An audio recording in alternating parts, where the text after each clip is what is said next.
We found a nation that was willing to accept custody of these vicious illegal aliens. We are removing these convicted criminals from American soil so they can never hurt another American victim. In South Sudan, they were well received, at least officially. The United States says it has sent 5 immigrants to the small African nation of Eswatini in an expansion of the Trump administration's third country deportation program. The U.S. has already deported 8 men to another African country, South Sudan, after the Supreme Court lifted restrictions on sending people to countries where they have no ties. If these individuals are security risk in the U.S., imagine what they would do in South Sudan. My people, we need to talk. Because Africa is quickly becoming a dumping ground for criminals deported from the U.S. According to reports, the U.S. recently deported 8 men to South Sudan after a weeks-long legal battle that saw them diverted to Djibouti. These weren't immigration violators, no. These were convicted criminals, men found guilty of murder, sexual assault, robbery. But here's the kicker. Only one of them is actually from South Sudan. The rest from Myanmar, Cuba, Vietnam, Laos, and Mexico. So why are they being dumped in Africa? Because according to U.S. officials, their home countries refuse to take them back. And I guess in Washington's eyes, Africa is the place where you send people no one else wants. And it's not just happening by chance. President Trump is using visa bans, travel restrictions, tariffs, and quiet diplomatic pressure to coerce nations into accepting deportees who have no connection to their land, their people, or their laws. It's not a partnership. It's a strategy, one that treats African nations not as sovereign equals, but as a global landfill for political and legal problems. And guess what? It's only expanding. The Trump administration is now working on third country deportation deals with Rwanda, Benin, Angola, Equatorial Guinea, Eswatini, and others. Nigeria has confirmed that they have been approached by the U.S. to accept deportees, but they've pushed back, saying, we have problems of our own. And so does the rest of the continent. But what does this mean for Africa? What are the risks and the real costs of accepting deportees, many of them convicted criminals, with no ties to the countries whatsoever, or even the continent that they're being sent to? We're going to break it all the way down. But first, a big welcome to all of our new subscribers and members here on the channel. I'm so glad you're here. And if you're watching the breakdown and haven't joined or subscribed to our channel, please consider this your personal invitation. Because here on the breakdown, we don't just report news. We go deep beyond the headlines, dissecting how global decisions are shaping our lives, our futures, and our world. And if that matters to you, and I hope it does, then you're in the right place. So hit subscribe, tap the bell, and join our membership community for more exclusive content. And if this episode's moved you, consider dropping a super thanks to support our mission and share this video to help amplify our channel. Thank you so much. Okay, now let's get into it. Arriving in South Sudan after being booted out of the United States, records from the U.S. Department of Homeland Security show the 8 men from Cuba, Laos, Mexico, Myanmar, Sudan, Vietnam, and South Sudan had been convicted of crimes including first-degree murder, sexual assault, and robbery. They'd either completed or were near the end of their sentences, but most of their home countries did not want them. We found a nation that was willing to accept custody of these vicious illegal aliens.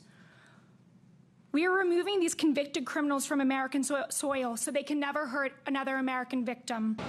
In South Sudan, they were well received, at least officially. They are currently in Juba under the care of the relevant authorities who are screening them and ensuring their safety and well-being in accordance with South Sudanese laws and applicable international norms and practices. While the South Sudanese government maintains its top priority is the safety of its population, not everyone is happy. If these individuals are security risk in the U.S., imagine what they would do in South Sudan. Actually, they have criminal records, yes. They are dangerous people to the country. even to the country from where they're deported. They're dangerous individuals. So let's start with what actually happened in South Sudan, right? Because it sets the stage for everything. On the surface, it looks like just another deportation story. But you look closer and you see how extreme and dangerous this precedent really is. In May 2025, the U.S. government deported 8 men, all of whom were convicted of crimes ranging from murder and sexual assault to robbery. Most of them had already served their prison time or were near the end of their sentences. And yet, the story takes a sharp turn. Only one of the 8 men was South Sudanese. The rest were from Myanmar, Cuba, Vietnam, Laos, and Mexico. But their home countries, well, they refused to take them back. So what did the U.S. do? It put them on a plane to South Sudan, a war-torn nation that is unstable and is on the brink of civil war, with the U.S. State Department warning against travel because of crime, kidnapping, and armed conflict. In fact, the initial flight was diverted to Djibouti after a U.S. judge temporarily blocked the deportation, saying that these men deserved a hearing and a chance to speak with an asylum officer. But the Trump administration took the case to the Supreme Court, which overruled the lower court and cleared the way for deportations to move forward, without due process, without hearings, and without a plan for what happens next. According to reports, these men were shackled hands and feet and flown into Juba, South Sudan's capital. A local civil society leader, Edmund Yakani, was allowed to see them briefly, and he says they were being held in a civilian facility under police and national security watch. No one knows what will happen to them next. And this isn't just a problem for Africa. It's a human rights black hole, right? U.S. State Department itself warns that Americans should not travel to South Sudan due to kidnapping, crime, and war. So why is it okay to deport others there? This country has enough problems of its own. But let's talk about the bigger issue. African countries are not always saying yes willingly, right? The U.S. is using visa bans, economic pressure, and foreign aid leverage to force these agreements. Earlier this year, the U.S. revoked all visas for South Sudanese passport holders, blaming their government for refusing to take back previous deportees. And it's part of a broader pattern where powerful nations use travel, trade, and aid as tools to extract political obedience, even when it puts African nations at risk. Think about what this means for local communities. These aren't repatriated citizens, no. These are people who have no ties to the language, the culture, or the country that they're being dumped in. Some are traumatized. Some are dangerous. Some may disappear into already fragile systems. And when these individuals commit new crimes or become radicalized or vanish into informal networks, who's going to pay the price? The local population, African governments, and the image of Africa as a place of dignity and stability takes another blow. It's the 21st century version of dumping toxic waste in the global south. Except now, it's people, human lives. And when African leaders accept these deals in silence or for a price, do they not see how they are selling short the safety, the dignity, and the future of their own people? Now, let's stop pretending that this is just about immigration, right? What we're seeing here isn't just a one-off case. This says it's a blueprint. It's about power, and Africa is the test lab. The Trump administration and others who are watching around the world, they are testing a strategy. How far can we push Africa? How much can we extract, control, and impose before anyone pushes back? Because if they can deport criminals with no connection to the continent and dump them in African nations with no accountability, if they can pressure governments with visa bans, trade threats, and aid manipulation to take people they have no duty to accept, then you have to ask, what else would they do next? Because you best believe it won't stop here. Africa is being treated like a global experiment. deport unwanted people here, send expired medications here, dump electronic waste here, offer bad trade deals, and demand loyalty. And now they're testing whether they can rewrite international norms using Africa as the backdrop. This isn't about collaboration. It's about submission. And the scary part is it's happening in silence. Very few African leaders are speaking up. There's no parliamentary debate, no civil society outrage on the scale this deserves, no African Union response to this pushback. And my people, if there is no pushback across the continent, then there is no limit. If there is no resistance now, what's going to stop them from using African countries as private prisons for Western nations, offshoring asylum camps, forcing intelligence deals in exchange for aid, using African land for dumping political, legal, or economic burdens? And once it becomes normal to offload people into Africa, it becomes easier to offload everything else. And that's why Africa should not be silent about this. That's why what countries like Nigeria are doing, pushing back, saying, no, we've got enough problems of our own, should be amplified. And it should stay that way because it sets an important precedence for the entire continent. Venezuelans to be deported from the US, some straight out of prison. It will be difficult for a country like Nigeria to accept Venezuelan prisoners into Nigeria. We have, in the famous words of, I don't know if you know the US rap group called Public Enemy. If you do, then you'll remember a line from Flavor Flav, a member of the group, who said, Flavor Flav has problems of his own. I can't do nothing for you, men. We have enough problems of our own. We cannot accept Venezuelan deportees to Nigeria, for crying out loud. We already have 230 million people. You will be the same people that would castigate us if we acquiesce to accepting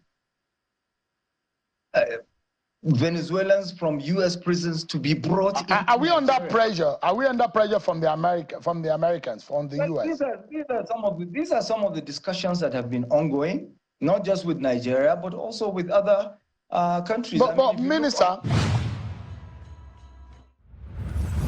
So what now? What do we do? What do we do when powerful governments start treating African nations like geopolitical landfills? When the world decides that Africa is the place to send the people they don't want, the policies they won't own, and the consequences that they won't clean up?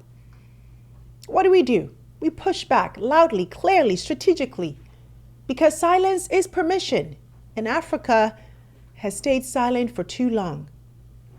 First of all, Africa should seriously rethink its foreign policy posture.